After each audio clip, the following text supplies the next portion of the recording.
வாக்கு திருட்டு குறித்து தான் அடுத்து வெளியிடவுள்ள ஆதாரம் ஹைட்ரஜன் குண்டு போல் வெடிக்கும் என ராகுல் காந்தி உறுதி. 4620 கோடி ரூபாய் மோசடி வழக்கில் ஹிஜாபு நிதி நிறுவன நிர்வாகிகள் 9 பேரின் பிணை மனுக்களை தள்ளுபடி செய்தது உயர்நீதிமன்றம்.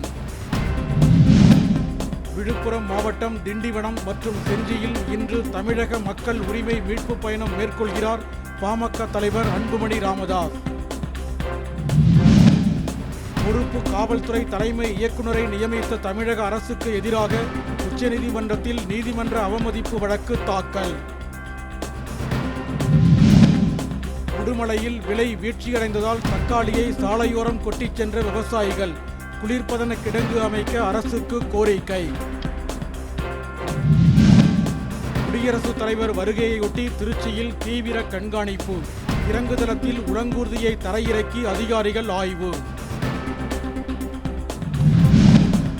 தூத்துக்குடியில் தங்க நாணயம் தருவதாக கூறி பெண்களிடம் 500 பவுன் நகைகளை பெற்று மோசடி.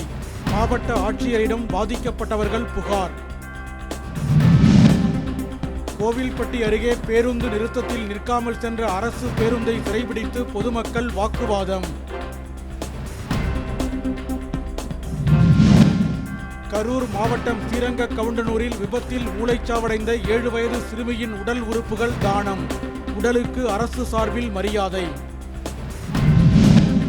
தேனி மாவட்டம் ஆண்டிப்பட்டி மலர் சந்தையில் பூக்கள் விலை அடியோடு சரிவு. மணநாட்கள் இல்லாததே காரணம் என வணிகர்கள் விளக்கம்.